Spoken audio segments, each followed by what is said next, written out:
All right, we are live and we are recording, and the room is filling up. Welcome, everybody to AMA 3 for Finrev. We'll be getting going in literally a minute or less. Just give time for the room to fill up. We've got a pretty full panel with us today. All right. Hi, everyone. Okay. All right, great. And if you've got any, whatever you've got to get ready, Scott, or share screen or whatever, I think we'll be good to go. Do you want me to go first, or Timon, do you want to update what's been going on, like, or any of the boys first? I mean, I can go first, I can go last, I don't care. You can go ahead and go first. All right.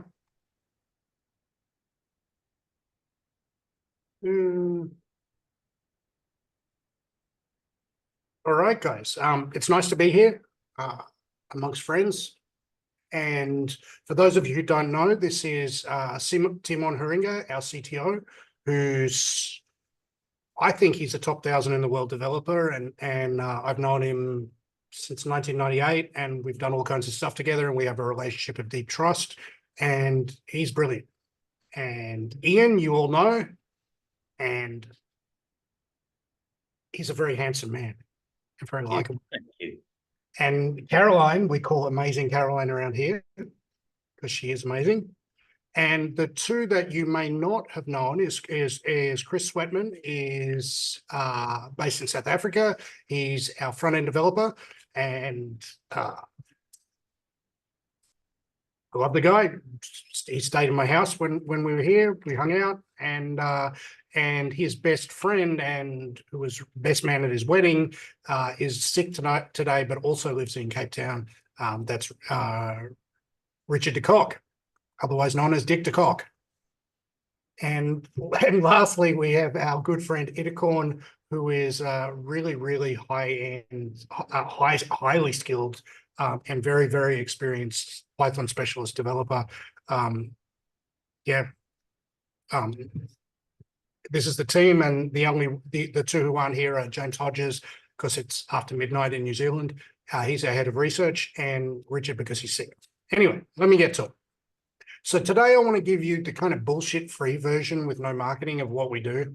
And the reason for that is that the better that you understand it, the easier this is to live with. We're going to show you a bunch of, we're going to build on some basic understanding, and then I'm going to show you some mathy stuff so you can see. So the way that trading systems work is that we are making a prediction based on what we call features. And so we'll have a feature that predicts that the market's going to go up or the market's going to go down. All of those right now are trend features, but but they don't have to be. We've got a number of others in development that are nothing to do with trend. But right now it's 100% trend following, which is good because trend following has outperformed everything this year. Now, the first thing that you need to understand about trend following is that, unsurprisingly, we make money during a trend. So the idea is that when a market starts going up, we buy it. And if it starts going up faster, we buy a bit more. And then it starts going up faster and faster. We keep buying more and more and more. And then it reverses. And the first thing we're going to do is take some position off. So we're going to de-risk. And then if the market rolls over, then we're going to eventually get short. And then we're going to get very short. And that's the way it works. So as a general rule, we expect to make money when the market trends. And we expect to lose money when it goes sideways. We expect it, we plan for it, we deal with it. It's one of those facts of life. So it's not quite that simple though. So there's two broad situations where I would expect to lose money. Now, the trick with trend following is that when you lose a little bit. And when you win a lot. So you can lose on 80% of days and still make money. But anyway, when the market is going sideways like this, we would expect to lose money here. So you can see here, we were long for this bit, that didn't work. And then we got briefly short here, that didn't work. And then we got briefly long and it looked like we were going to make money and then we didn't. And then we got briefly short and it looked like, and we made a little bit of money, but not much. So we kind of get dicked around when it goes sideways. There's one other situation where we also get dicked around. When the market isn't just sideways, these are our combined predictions. So when the prediction is up here, we're thinking that we're expecting the market to go up strongly. When the prediction is neutral, we've got no opinion at all. When the prediction is negative, we're getting short. So you can see what happens is, as the market starts to go sideways or down, we're still long, but we're just long in reduced size. What that means is that instead of going down like 60% like some altcoins did, we're down about 20%. But it still doesn't feel very nice. It doesn't feel very nice. And there's one other situation. When we finally just get short, we got short some things, and then the market reversed and went straight back up. So at this point, I'd like to show you what our positioning looks like now. And I think this should make it all pretty clear. So if we look at, say, let's look at BNB.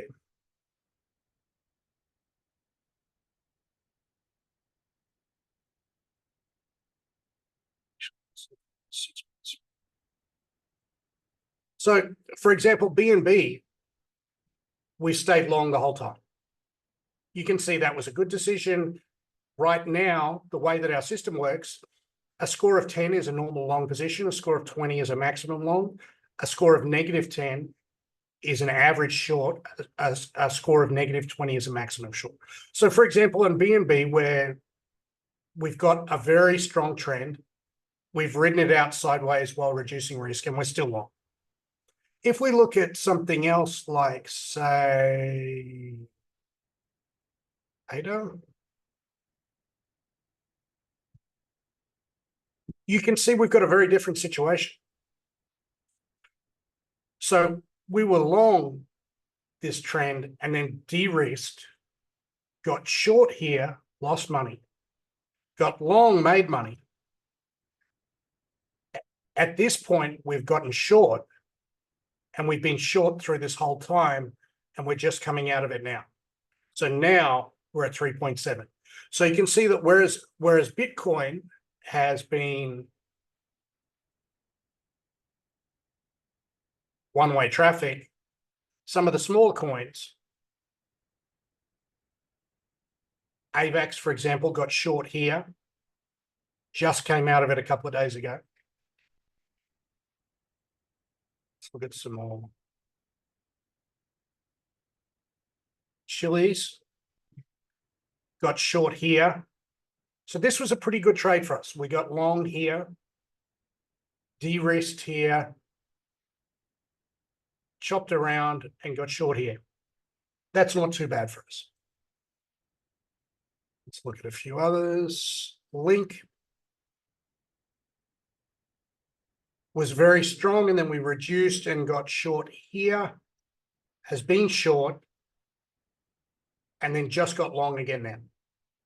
So we can't predict too far in the future. So us being short here, if the market continued to go down, we would have been in a really good spot. The market went down a certain amount and then reversed, and now we're back long again. This is basically what's happening across the board. We were long, we de-risked, we got short in some instances, so we're about 50-50 balance short and long, and at one stage we were about 60-40 balance short, and then the market rallied again. And so that has translated into drawdowns. Now, I know what you're going to say is, why didn't we switch it off? Why don't we override the machine? I will never do that. It's because despite what it feels like, we don't know the future. And the person who, and I think this is a very important thing to understand, is that if you have a system, if you have a trading system and you override the rules of your trading system, you get none of the advantages of having a trading system in the first place, and you get all of the disadvantages of being a manual trader. And the disadvantage is that the time that you're overriding the system is the time when your emotions are at their absolute height, the time when you're unlikely to make your best decision. So invariably, what we've seen for years and years and years and years is that allowing the system to do its thing is what you should do. And let's look at what this has looked like. We will have drawdowns in the future. We will have longer drawdowns than this. You can see that there was a drawdown here that was quite long. This is about as bad as they get. And I think it's out of draw. I think it's coming out of drawdown. It looks pretty good to me, the position. Now, the next thing I want to talk about is cross-sectional carry, which is complete, but I want to show you some data on it. It's in drawdown right now. So I'm getting cute weighting it. This is cross-sectional carry since 2021. The total is the blue line. Some of the profit comes from the funding rate, some comes from price. You can see that it's kind of in drawdown right now. It's sort of pulling out of it. I just want to wait until it's very clearly making money before we switch it on for you. Now, the next thing that we've got on the drawing board is a friend of the company has shared with us a bunch of data on crossing two features together. So what we found is that average daily volume is a factor, and momentum trend effects are strong. And what we're doing is we're trading momentum on half of the universe where momentum is strong and average daily volume. You wouldn't think average daily volume is an edge, but higher volume coins tend to go up more. That's an edge. And we're trading average daily volume on the other half. This is a very, very strong edge. This and open interest, the same thing cross open interest, internal Sharpe ratios after 24 hours of, around 4. So these are much stronger edges than the ones that we're dealing with right now. These are the next things that I want to put in place. Now, our head of research, James, is flying here to meet with Timon and I and all the guys. And what we're going to do is model our next year worth of stuff and decide what we're going to do. Now, I got some more fancy new dashboards that Chris has built that I want to show you. Give me 1 second. Let me pull up.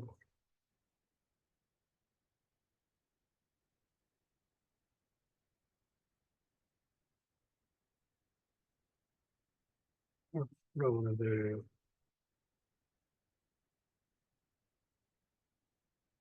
All right. So these are all our exchanges against each other.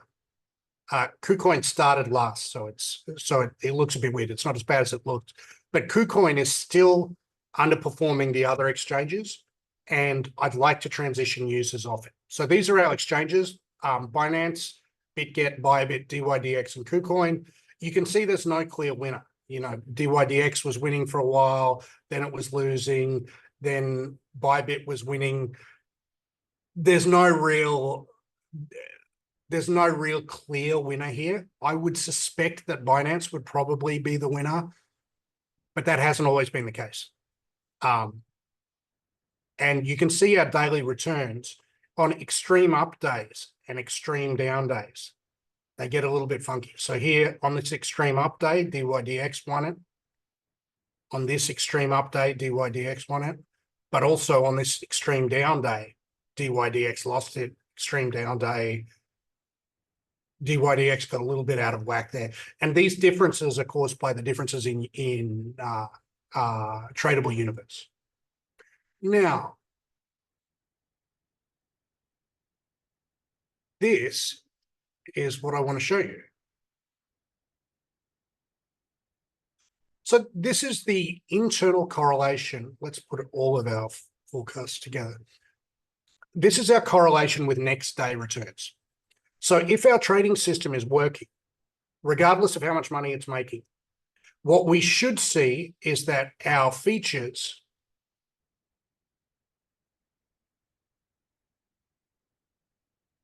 these predict future prices. So if we're predicting that the market's going to go up, does it actually go up? And let's have a look. So this is after 1 day. This is after 2 days, after 3 days, and after 4 days.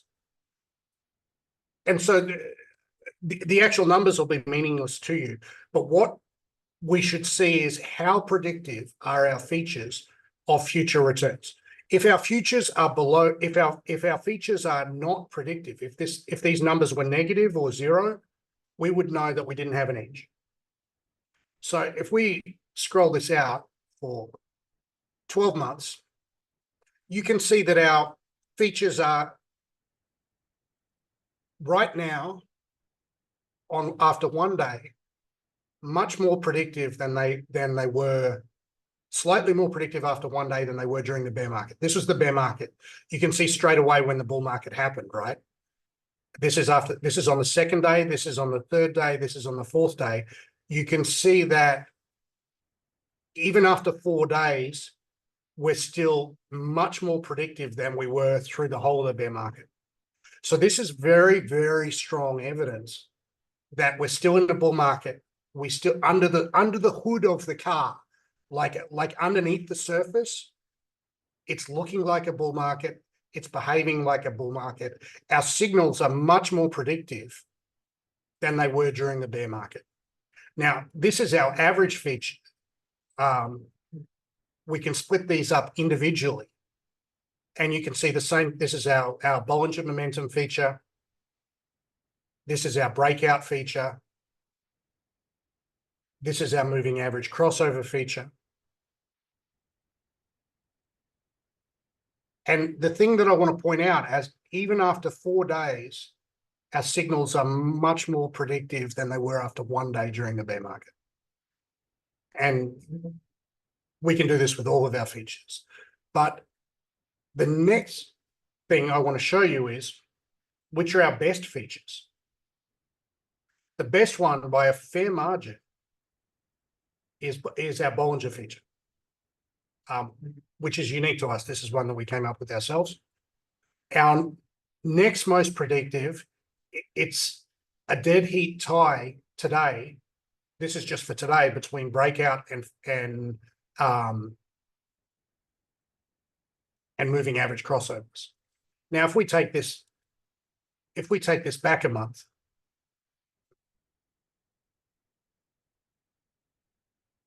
you can see the same behavior. Now,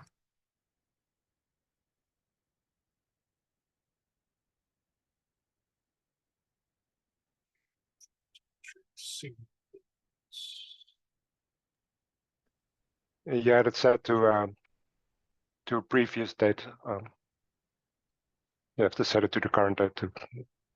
okay.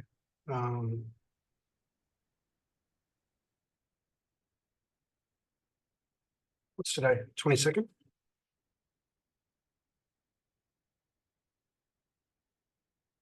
There we go. All right. So what we're doing here is this is today's date, Wednesday, May 22nd. We are taking all of our trend feature readings and we're doing a scatter plot on them. So what we're doing is saying a negative trend reading on average, that instrument went down. A positive trend reading on average, that instrument went up, as in we were predicting it correctly. So if our system is working, what we should see is a messy dotted line from the bottom left to the top right. And you can see that today, after 1 day, this is definitely predicting correctly. After 2 days, you can see it doesn't quite predict so well, but it's still definitely predictive. And in the extremes, it's very predictive. After 3 days, it's still looking okay. it starts to get a little bit janky around the middle bits after 7 days, but at the extremes, it's still forecasting. So overall, what this tells me is this is the real deal.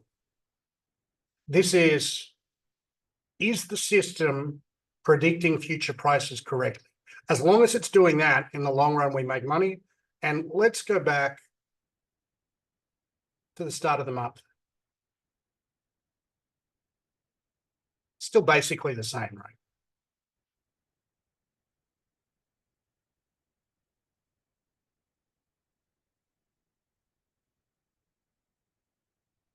You can see basically the same. So our top forecast trends, our top scoring trends go up an average of 4% the next day.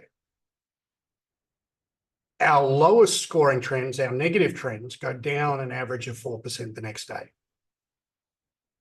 The ones in the middle that we don't have an opinion on are zero. So they do basically fuck all the next day. So overall, what can we deduce from this? We can deduce that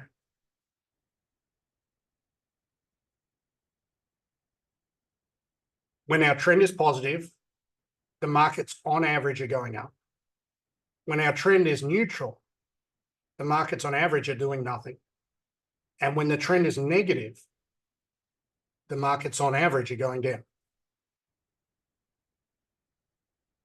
Does that make sense? Okay, so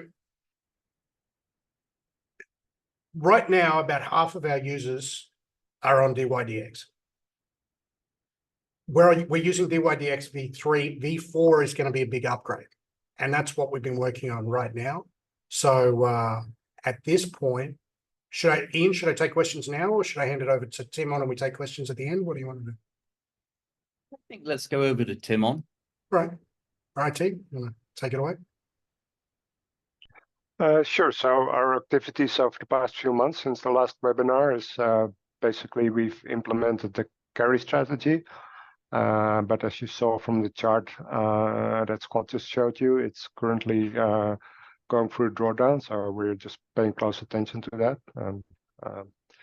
And then another thing is we've been working very hard on creating better internal dashboard and statistics, which enable us to make sure that our strategies are working. And if we make improvement to the strategies, it allows us to track if those improvements were good or not so good. So that gives us a lot of insight. We've also been working hard on getting DYDX version 4 available. The upgrade over DYDX version 4 versus version 3 is that on version 3, they're not launching new contracts. New contracts like, for example, Say and Injective, they're all being launched on version 4. So that's why we'd like to get you guys over to version 4. And we also build a new website, which we're rolling out tomorrow. And we're also going to be building out better dashboards for you guys. When you log into Finrev, there's going to be nicer dashboards coming up in the future with more useful information for you guys.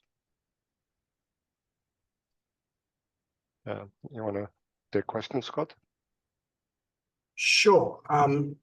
Itacorn and Chris, have you guys got anything to add? And then, I've got questions in the chat about what's going to be our next DEX. I think it's probably going to be Hyperliquid.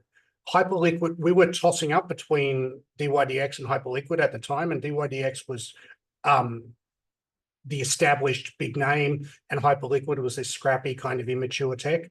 Hyperliquid is growing like a weed. I think Hyperliquid will eventually overtake DYDX. When will we upgrade to DYDX V4? Be ready to? It should be in a few weeks.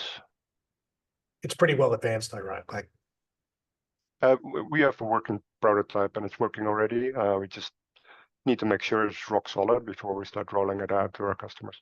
yeah, because it's such a prick of a thing. If we fuck it up, people will lose money. We just Exactly. We don't want that. V4 is much easier to live with too. It's like the coin universe, the liquidity. It's just a massive win for us across the board. Yeah, and the onboarding process is a lot easier too. With version 3, it's really complicated. Yeah, needlessly complicated. Exactly. Yeah, and Bethany, definitely someone's gonna be available to help us all transition, because I need the help too. So the big points, there's no clear winner of exchanges. Like, I would expect, all things being equal, Binance to outperform slightly, but that hasn't always been the case, just because Binance has more liquidity.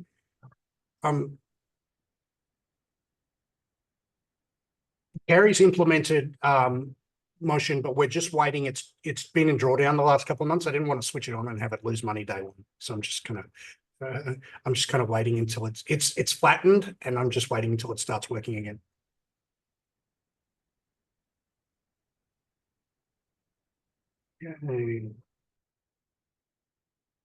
Steve, let me show you how Gary is performing in test.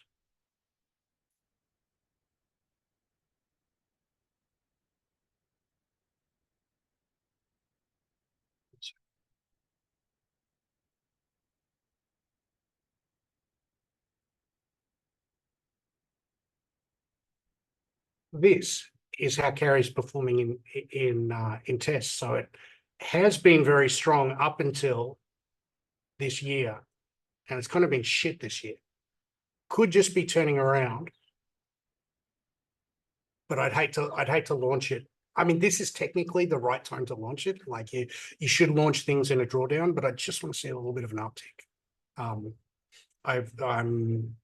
I'm in touch with some like multi-billion-dollar fund guys, and they've been whining about their cross-sectional carry alphas too. So I just want to wait until it's a slam dunk, basically. Yeah, what else have we got in the chat?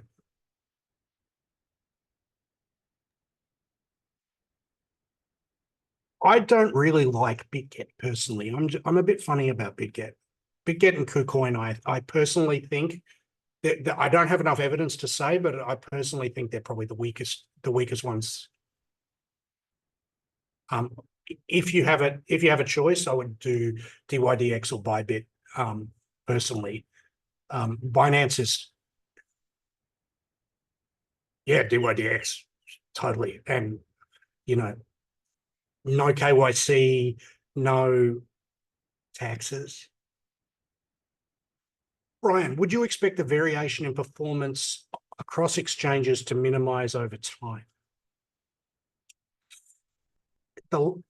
There's two factors to exchange by exchange performance. The first is the first and biggest factor is the universe. The second factor is liquidity. Trend liquidity is not a big deal because it's a slow converging edge. It takes about 2 weeks because our signals that you saw are still quite predictive after a week. So we don't have to be like jump the gun to get our position on. Carry and cross-sectional momentum and things like that are slightly different in that their signals move faster and you have to execute better to be able to extract money from. So as we add more signals, I would expect higher liquidity venues to do slightly better. Unfortunately, aside from Binance, there's no real way to tell who's going to be the big dog. Like, yeah, Jorg, for me, it's about third-party risk politically and technically with the DEXs. Which one do you deem most secure from all aspects? So this is a really good question. The truth is that you exchange, instead of taking counterparty risk from a TEX, from a SEX, like a Binance or a Bybit or a BitGet, you're taking smart contract risk, you're taking hacking risk, you're taking regulatory risk. I would say the lowest risk from a regulatory point of view is Hyperliquid because they're licensed in Singapore.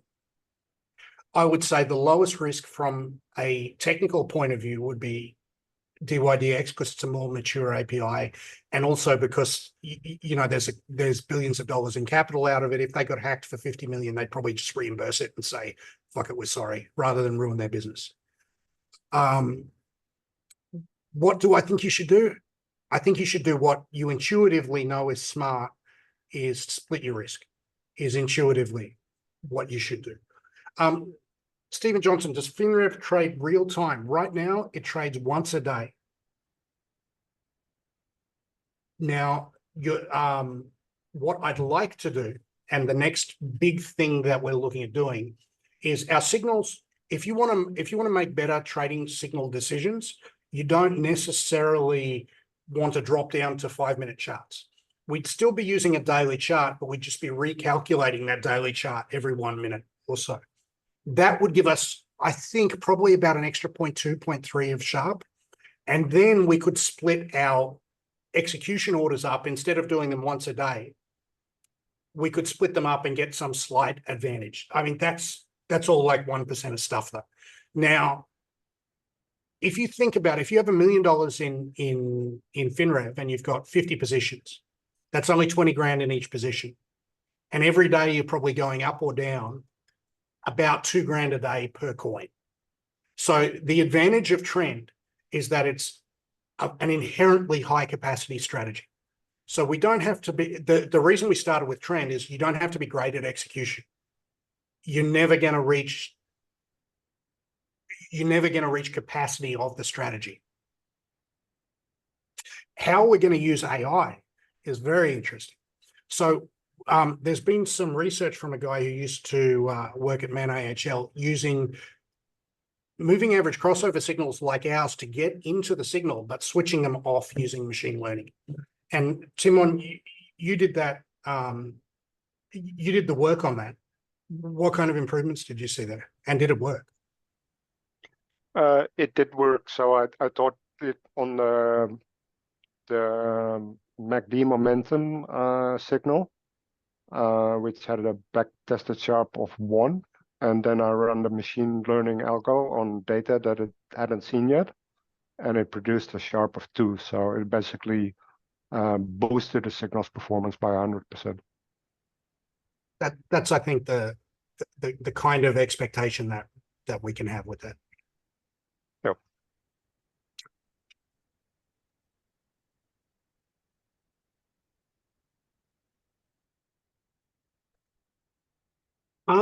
Stephen, the US SEC is suing everyone. Will DYDX tell them to piss off? I don't know. I think DYDX is in good shape there.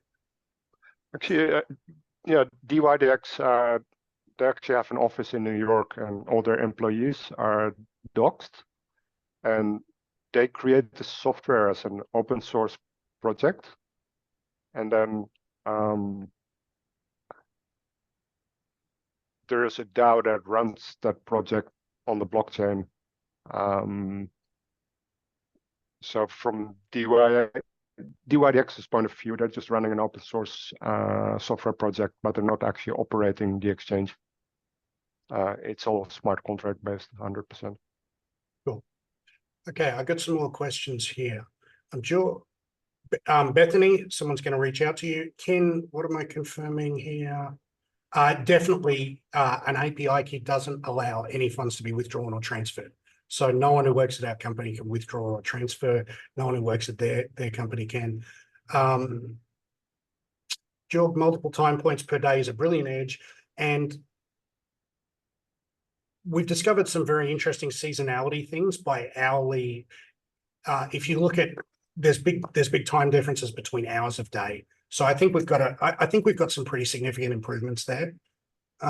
Is the difference in Finrev volatility meaning how different aggressive trading in and out? No, it's essentially leverage. Like we don't actually use leverage because altcoins are so inherently wiggly that we don't need to use leverage. But if you have a higher volatility target, your positions are bigger. If you have bigger positions, then when the market then if you hold a bunch of long positions and the market goes up and you're holding bigger positions, you make more money. If you're holding a bunch of long positions and you have a lower volatility target, you have smaller positions, so you make less money and you lose less money. So what this looks like is higher volatility targets to a point. It looks like a curve and then it rolls over.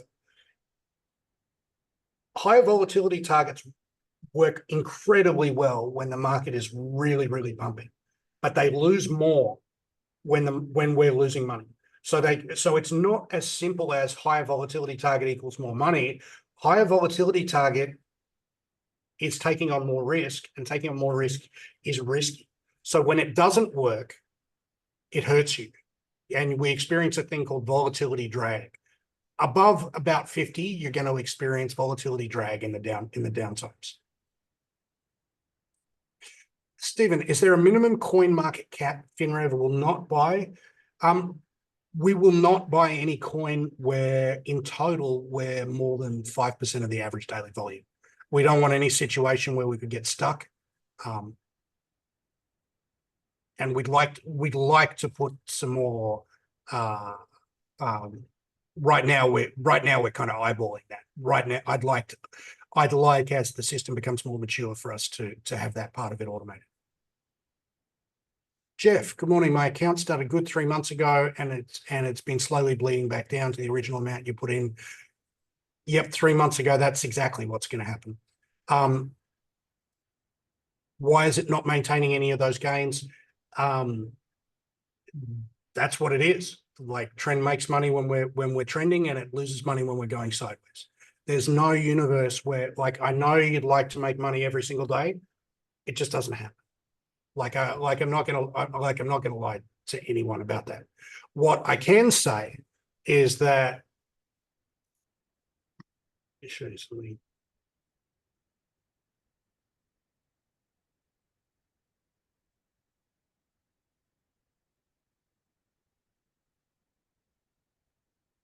Is that if you stick with it over periods of years, at the end of every year, we've always shown a profit. And at the end of every year, I'm very confident that we're going to be much higher than we are right now. You can absolutely take it to the bank that we're going to do this, and then we're going to do this again, and then we're going to do this, and we're going to do that, and then we're probably going to go sideways again for a long time, and then do this. Why? Because we've always done it. We've always had periods of good and then sideways. This is just the way it is. That's literally just the way it is. George, can you elaborate the relation between factor per individual account, risk factor in my account? Do you want to just unmute George and he can ask his question? I'm not. Right now, our positioning is fairly. Actually, let me show you.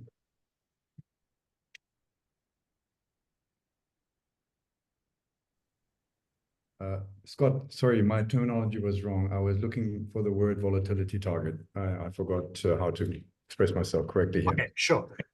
Okay, so your volatility target is how much you would expect the market to your account curve to wiggle up and down on a day-to-day basis.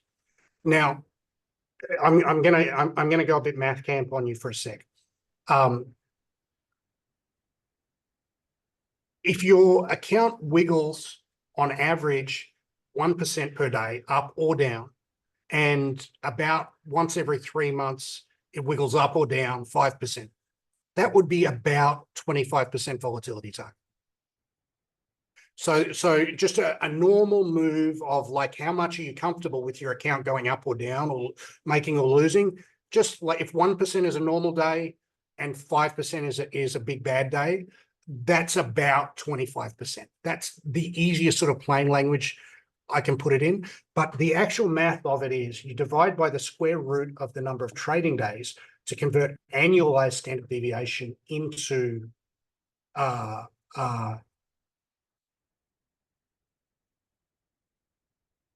one sec, let me just Let me just stop this annotation. Okay. And I'll show you.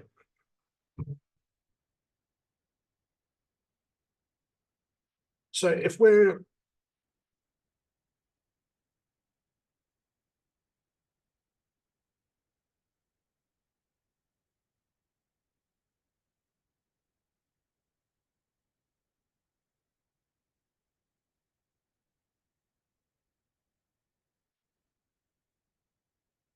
so right now, Bitcoin has a standard deviation of about $3,000 per day.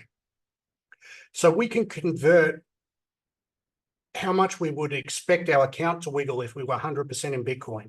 If we're 100% in Bitcoin, we can reasonably expect in a normal day, and one standard deviation either side of that is a normal day.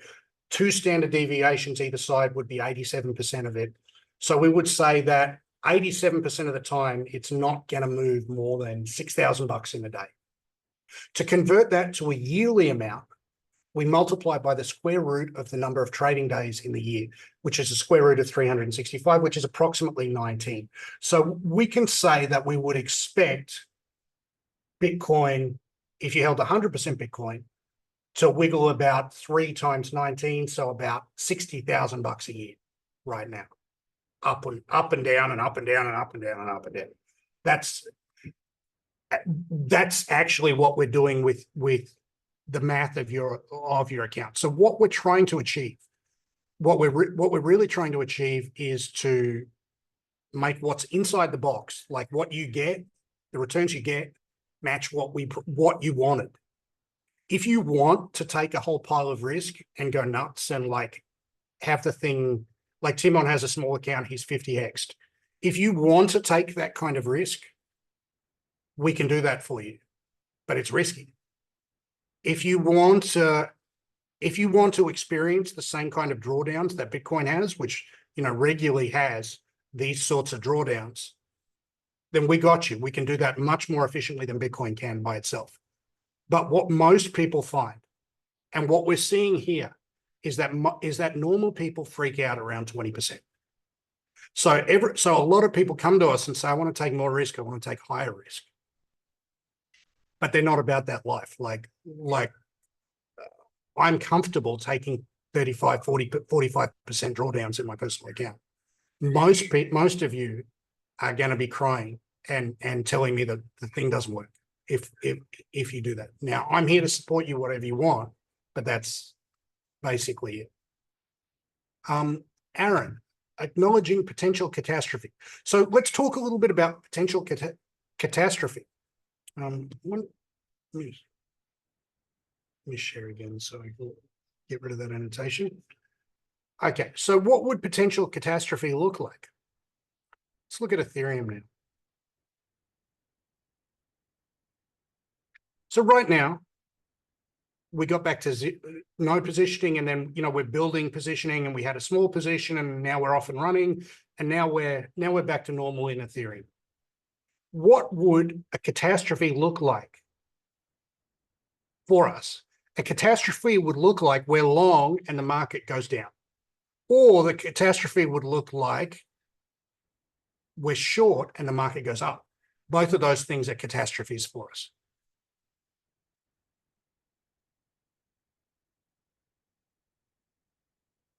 Aaron, right now we're very lightly positioned until Timon.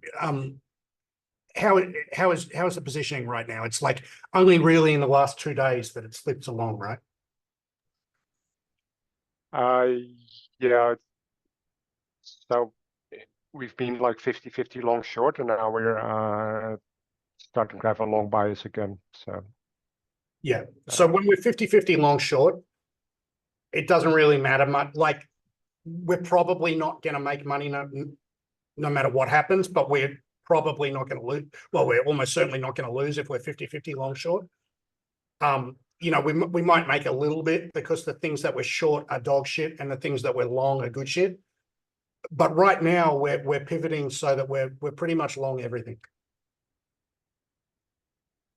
Katrina, if I let you guys change the volatility, I absolutely guarantee you'll crank the volatility up at the wrong time.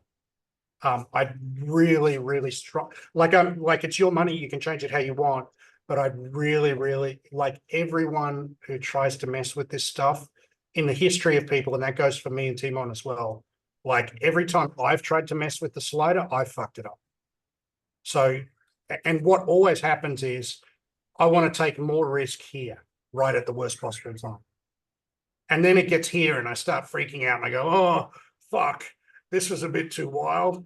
I better turn down the risk, and then I miss out the gains. This is just human nature. This is something that I'm extremely prone to. We're all extremely prone to. Yeah, I wouldn't, I mean, you guys can change if you want, but please keep those changes to like, please once every few months if you have to do it that way. And I would strongly advise. Yeah, Warren says that he has 3 accounts with different volatility settings. The lowest volatility account right now is going to be doing the best. When we start printing money, the highest volatility account will drastically, and I mean drastically, outperform the others. Jeff, no, I would crank volatility up here. I think actually let's take a little bit of a roundtable for Ian. What would you do if it was your money? If you were starting in today, what volatility target would, if I said you have to pick one, what would you choose right now? 50%. Caroline?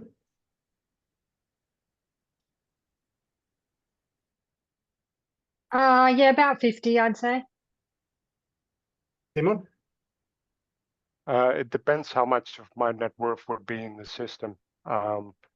If it's a very small amount that I don't mind losing, I would set a very high fall target. If it's my retirement money, I would set it to 35. This is the most intelligent answer. If it's retirement money, 35 is still pretty wild by institutional standards. Like I run my own retirement accounts at 35%, and professionals are kind of shocked when they hear that. Average institutional vol is 11 to 13. So keep that in mind. Right now, I dumped a bunch of money in at 70. So right now, I think you can put the hammer down. But that was only like 70 grand or something. Like that's not going to kill me if it doesn't. That's not going to kill me if I lose 70 grand. But it is going to change my life if it compounds up. Beyond a certain point, at the peak of the curve, you expect to earn less. It's not as simple as just keep cranking it up forever. When you go past what's called full Kelly, you can expect to lose money.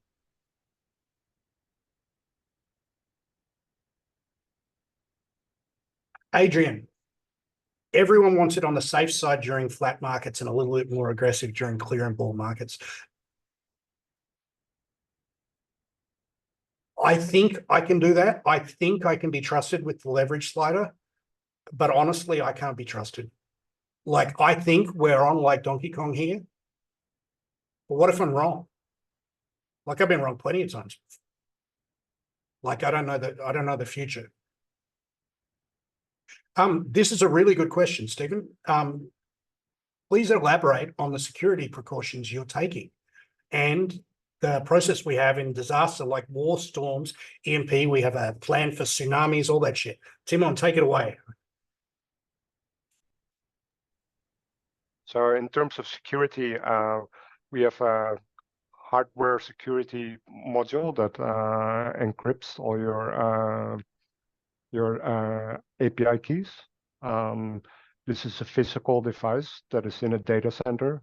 So even if a hacker would be able to steal the data in our database, if they wouldn't be able to steal this physical hardware security module, they would still not be able to decrypt it. So all your data is extremely secure. For data recoveries, we use what is known as an active-passive disaster recovery setup. So we have our main database in one data center, and then we have a replica database in another data center in a different geographical location that is a real-time copy of the main database. And our technical infrastructure is live and running in one data center. And it's there's a mirror of that is basically sleeping in another data center. And if the first data center would be destroyed by a tsunami or a war or a nuclear power reactor or a fire or whatever, then within 20 minutes we can spin up the sleeping infrastructure in the other facility, and the database is going to be up to date already. So yeah, in case that the entire data center is destroyed, we expect to be back online in about 20 minutes, maybe 30 minutes would be a worst case scenario.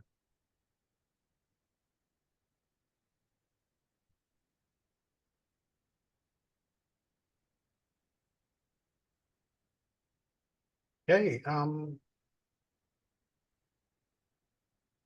Yes, of course, Joel.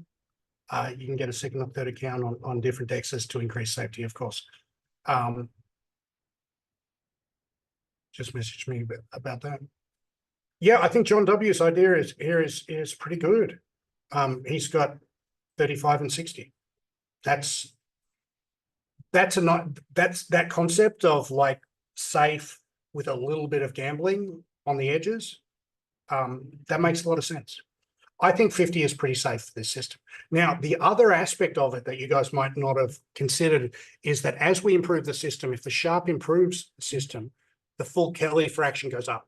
So if we can take this from right now, it's at a 1.8 Sharp.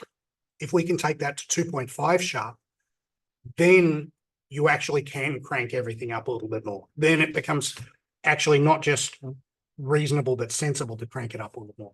But the catch is that we don't know that if we make a bunch of changes to the system, we don't know that they're genuine improvements really until the money's in our account. So trading is a bunch of these difficult trade-offs about not having your cake and eating it too. Like that's basically what it comes down to is if you want to take more risk, well, that's really risky. If you want to take less risk, you also get less return. If everyone wants to make money all the time, we'd like that too, but that's just not the way of the world. Like it's the same in the stock market, it's the same in the real estate market.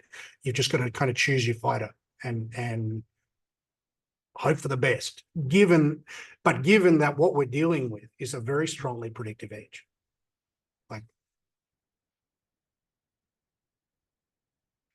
Jeff Lloyd, I was tempted to manually close positions and do a sort of a restart. Please don't do that. I absolutely guarantee the moment when your butthole puckers real tight and you hit the sell button, that's the absolute bottom. It's been that way for me. Timon, you've been trading for over a decade. Have you ever seen a time when that wasn't the case? It's always a mistake. It's always a mistake. Also, to that question, if you manually close a position, then at midnight, the system is going to reopen that position again. So you're just going to incur trading fees doing that with no benefit. And, if that's what you want to do, you're better off just pulling the money out from the account into stables. But I would strongly suggest, if you think our system is a good system, then you should leave your money in. If you think there's something dodgy and half-assed that we're running some Tinker Toy 4X robot, you should pull all of your money out. Either you think that our system works or you think that it doesn't. If you think that our system works in the long run and that it's not going to blow up and take your money, then you should leave your money. If you think that there's something dodgy about me, Timon, the rest of the team, the rest of the devs, and you don't trust that we're doing the right work, you don't trust that we're predictive, that you don't trust that we're doing this professionally, just take your money out. And of course, another thing that you can do is have the system and also have another account where you just kind of discretionarily make some bets on coins that you like. That's kind of what I do. I have small accounts where I make ridiculously irresponsible shitcoin gambling plays, and that for me that satisfies that dark hole in my soul that just wants to gamble on shit going up. like Tramp, like Retardio, like all that dumb shit. Fucking Peppy. How about that? Like I all love that. Retardio. I love Retardio too. You know, if I buy my new house out of Retardio, that would just be like it's just going to be a story for the grandkids.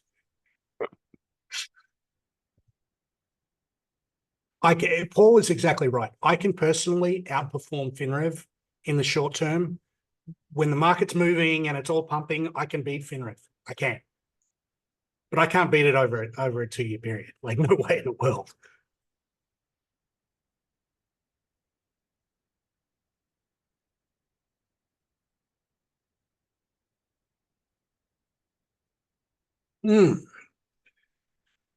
A Carter, say you have Finrev for generational growth. If you only have 1K for the other account,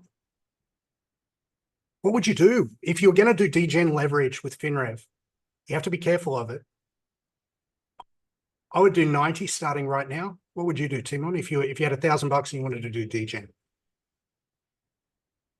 Because you've got 100 volt account, which is nuts, and we argued about it. But you were right. Well, that's my degen account, and that's my degen full target.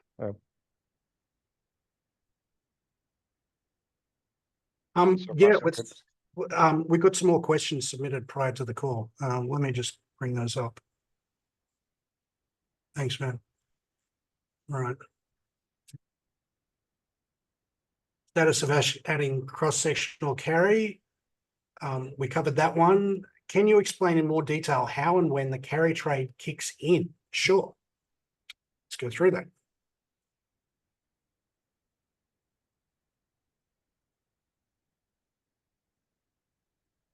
Let me show you. Let me put some maths. Here we go. All right. So what we have here is our carry forecast broken up into 100 little chunks. Now, carry is the amount you get paid in perpetual futures funding. So it looks like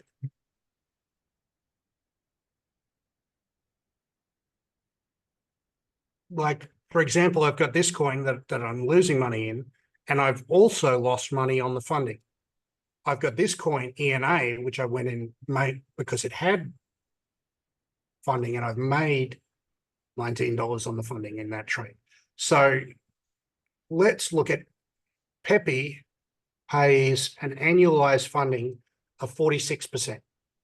So what we're doing is we're ranking coins from worst to best, from the one, and we're gonna short the ones that cost you money to own, and we're gonna go long the ones that pay you money to own.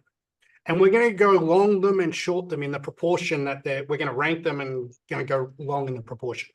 Now, our profits come from two places. Our profits come from the funding, which is the little red dots. And you can see these are the ones that it costs us money to own. And we're going to bet that the ones that cost us money to own go down. And you can see that this is fairly well behaved.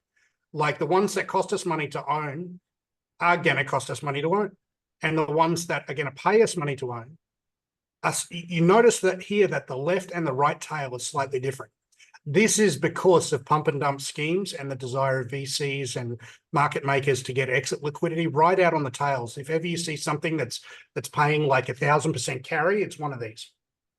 Now, the other thing that we get is that if a thing has strong positive carry, on average, it's also making over 5% a day just from that positive carry.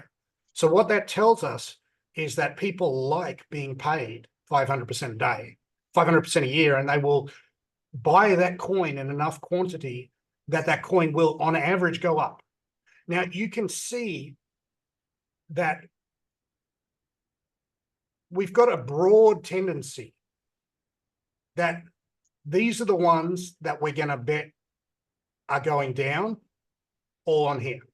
And you can see the ones that we're going to bet go down, broadly speaking, lose us money, but it's a very noisy tendency. It's like it's not a slam dunk. It's more like a generalized noisy tendency. And we've also got a generalized noisy tendency that the things that are going to pay us money to own on average go up as well. And this gets really extreme out in the tails. So what we're going to do is we're going to hold a 50-50 market neutral balance portfolio. So we're not going to be long. We're not going to be short. We're not going to wait for trends. We're going to hold 50-50. And we're going to net this 50-50 portfolio off against our existing trend portfolio in a ratio of about 65-35. So if you imagine it like a soup, we're going to take 65% trend and blend it with 35% carry, and then we're going to blend some cross-sectional momentum, and then we're going to blend some seasonality, and we're going to blend average daily volume and open interest and some crossed up features, and we're going to mix all of these things into a soup, and hopefully, this is going to make our returns look, instead of what they look like now, which is like this, it's hopefully this stuff tends to work when this stuff doesn't. So hopefully we get something that's a little bit smoother. It's not going to make any more money, but hopefully it's going to make it smoother. That's the aim. Does that make sense? Does that answer your question? And we'll move on. Okay, cool. All right. Ken, it's very similar to the ENA strategy. It's a derivative. It's a fancy derivative version of that. Okay. Because Finrev can benefit from a rise and a fall in the price. This is a great question. I find it difficult to determine what the most ideal times are. Wow. Finally, like a drink of water in the desert. Let me show you.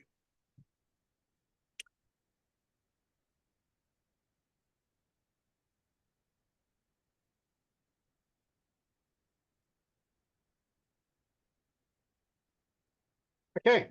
The best time to add funds to any trading system is when you are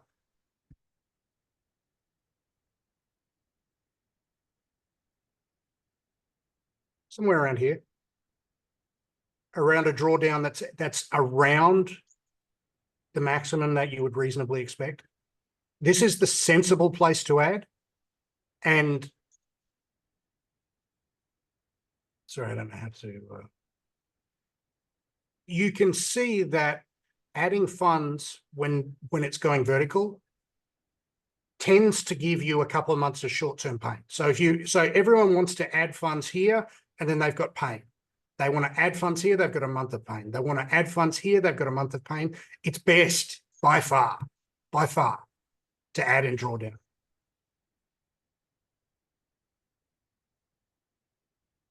Does that answer your question? Okay. In the coming years, we expect exponential increases in AI intelligence, which will impact financial markets. Damn straight. Do you think Finrev can withstand this? Yeah. There's two types of trading games we can play.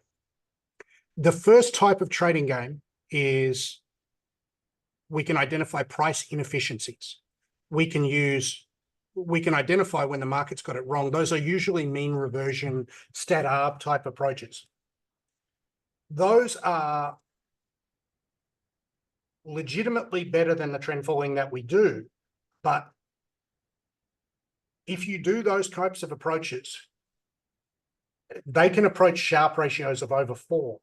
But because they're so good, they're highly competitive opportunities, and your execution has to be bang on. Your edge can disappear overnight. Anyone smarter than you can take your money.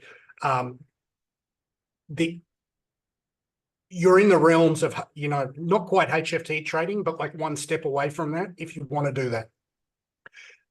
I don't think that we should bet on very, very competitive games like that until we have a base of risk, what's called risk premium. Now, there's two types of trading games you can play. The first type of game is that I can say the market's got it wrong. That's stat arb trading, mean reversion trading, or it could be a guy who's found out that a company is fraud and it's Enron, and he's going to short the company because the company's worth $1 billion and it's really should be worth zero. Like that is the market's got it wrong, and you're providing a useful service. You're helping the market correct its prices. You would expect to be paid for that. The other type of thing, which is far easier, is what's called risk premium harvesting. And there's all types of risks that people don't want to take in the world. And the easiest example is we absolutely know that that over time, leaving your money in an index fund in the stock market absolutely beats leaving it in the bank, right? Like this is beyond, in every country in the world for 100 years, that's been true. So why doesn't everyone have all of their savings account invested in the SPY? Is like, obviously, because every 10 years or so it shits the bed and no one wants to, you might need that money. So no one really wants to take the risk. So what we see universally, and as long as we've seen financial markets, is that risky things tend to be underpriced. If you wonder why Bitcoin's gone up so much, it's not because it's amazing technology or all the fucking nerd stuff that go on about it. It's just, it was a very risky bet. And risky things on average tend to be underpriced. And there's certain types of risk. For example, the risk we took, and I think John could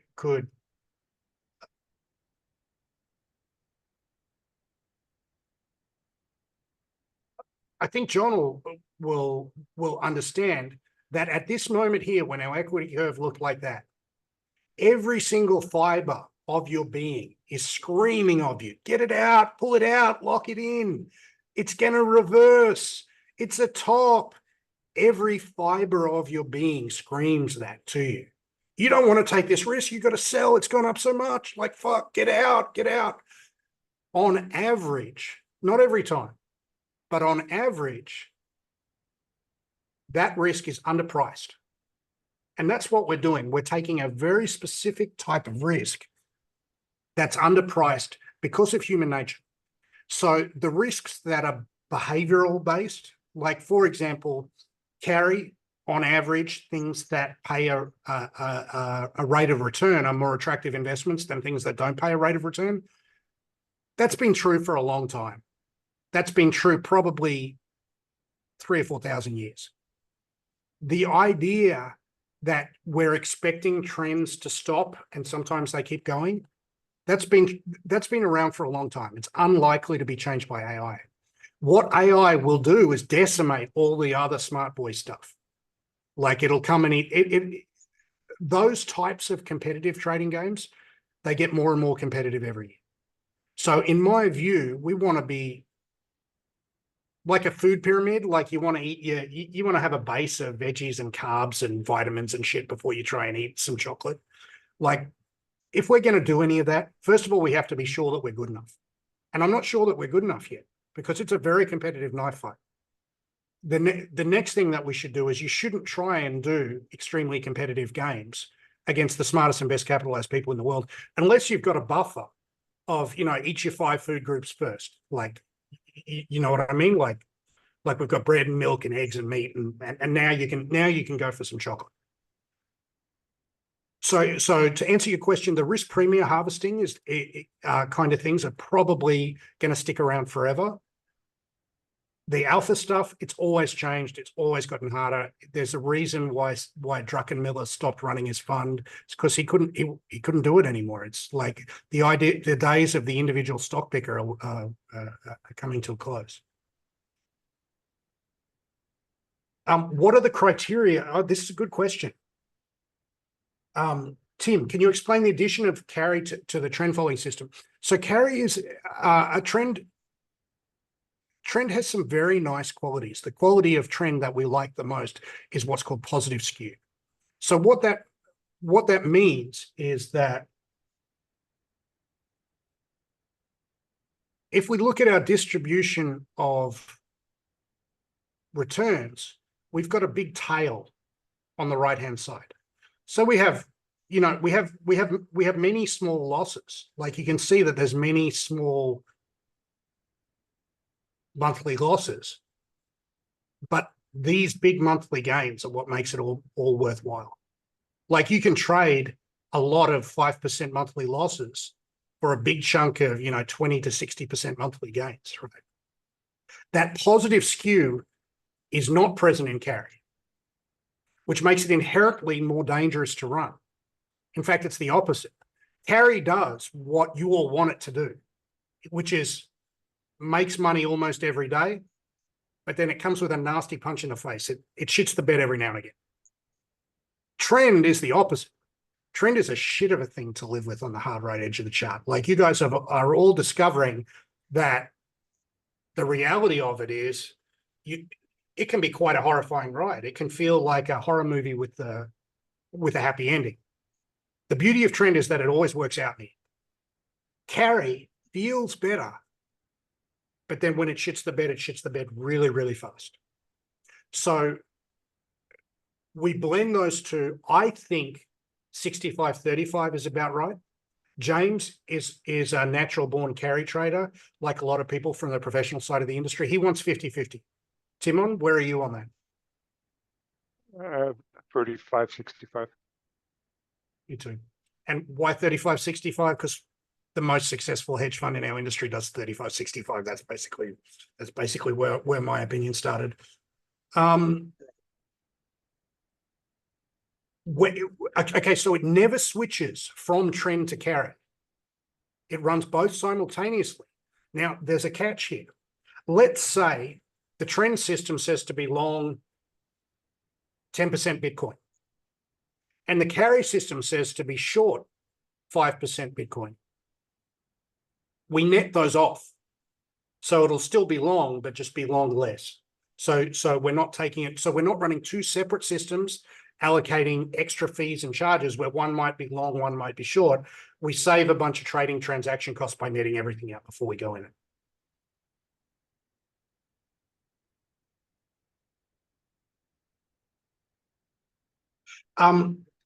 Crypto Jason, no surprise to see Bitcoin, Finrev, and my crypto portfolio hit all-time highs around 11th March, reached local lows around 1 May, Bitcoin down 20%, my portfolio down 47%, Finrev down 20%. What is a surprise in that during the ensuing 19 days, Bitcoin up 15%, my portfolio up 12%, Finrev down a further 3%. This is because as the market went down, we gradually got more short. So we were positioned short into the rally, which is an unfortunate necessity in our line of work, but we got fucked both ways. That's what happened. We were taking very little risk, but we didn't benefit from that. It's only really in the last 2 or 3 days that we're starting to get really balls long again. And the other side of that is if the market had continued to go down, which it could easily have kept going down, then you would have been correctly positioned for that. Okay, what information does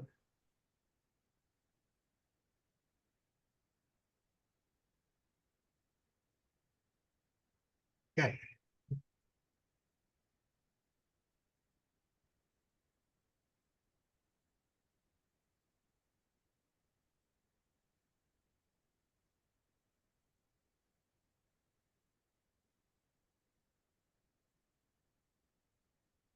You shouldn't want to have this is Katrina who wants some control. That control is the desire to fix a feeling, and the feeling is powerless. Like there's this machine trading my money. I want to have my own finger on the button. That's a mistake.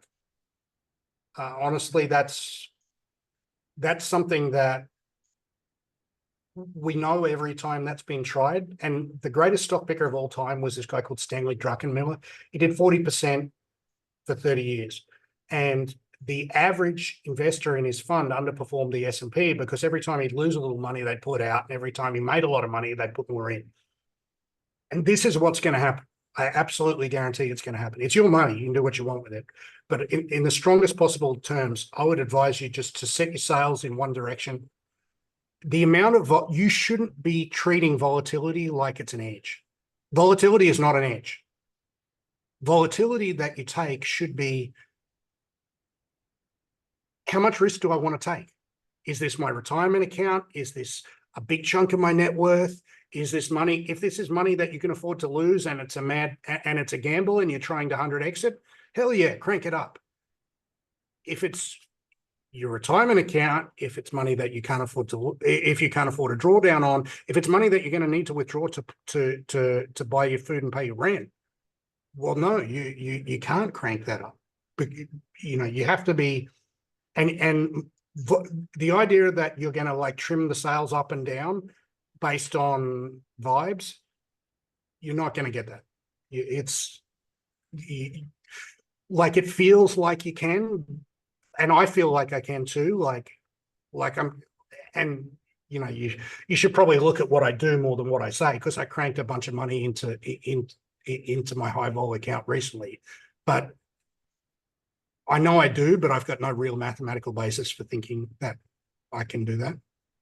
Timon, have you got anything to add there? Yeah, like I said before, if you have the urge to trade on some convictions that you have, I would recommend opening a separate discretionary account and make some bets on things that you think are a good idea. But let the system just do its thing, because everybody thinks they have a good feel for the market, but the reality is the market is going to do whatever it wants, and none of us can predict the future. And humans are bad at timing. Exactly. But you have a personal account too, right? Too. Yeah. What are you punting right now? Be honest. Retardia. And I got whiff. Oh, that's greasy. Whiff and retardia. What else? Say, Tia, Sui, Injective. Sui too. And I got a lot of Ethereum. That's by far my biggest position, and Solana too. So in other words, you've got some things that have done well, and like you're an expert trader, and you've done like crap compared to thinking that we can beat the system. My drawdown right now is significantly worse than my Finrev account. It's hateful. It's hateful. Yep. Yeah. So I mean, the truth is, like from the marketing side of our business, I have to cosplay as being a really great trader, and I'm okay. I'm pretty good. I'm like better than the average pro trader. But I am beating Finrev in the long term, is the truth. How far back in time do the 6 trend indicators look? This is a really good question. 10 days, 20 days. The breakout one goes back up to 320 days. Moving average crossovers up to 256 days. Bollinger, what are we back there? 2? A year. A year. Yeah, so about a year. But they're exponentially weighted, so the more recent information gets highlighted. When will the new non-trend signals roll out? After we launch DYDX before, I think that's a sensible time to do it. I think there's more gains for you for you all in DYDX4 going from 3 to 4 than there is from rolling out non-trends. For each exchange running Finrev, I showed you that dashboard, right? Let me show you. Hold on, I'll just load it up for you.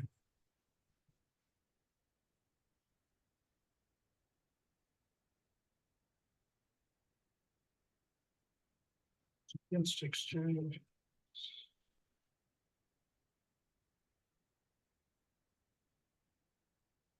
Here you go. So KuCoin, not happy with KuCoin really. The rest of them all about the same. They zig and zag, they cross over. So in the drawdown, the volatility target has more of an impact on it than the exchange. Yeah.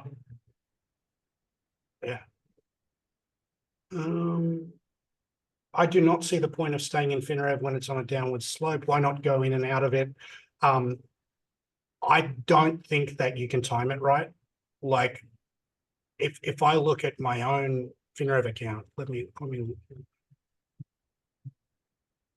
I'll show you when I added to my most recent.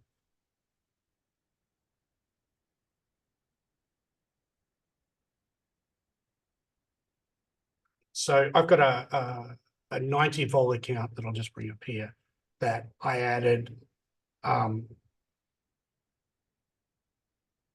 the 19th of April. I added like 60 grand to. It was just a toy account, but I added 60 grand to it on the 19th of April. What was the 19th of April like?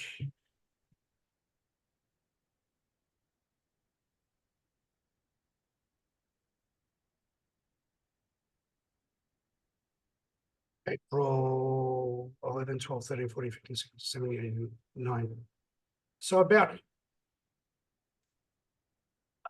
here, I took a very high volatility bet, not with a lot of money, just with another 60 grand, but still, like, it's not 60 grand's not nothing for me. Like at 90 volt, that's a lot. So that was my best judgment. That's my honest to God, not what I'm saying, what I'm actually doing with my own money. And that wasn't a particularly good decision. Like, no one makes, like, we all think we can, but no one really does.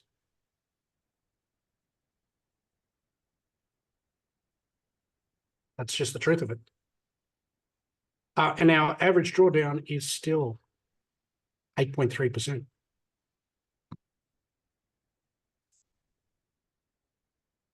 Todd, unmute yourself, bro.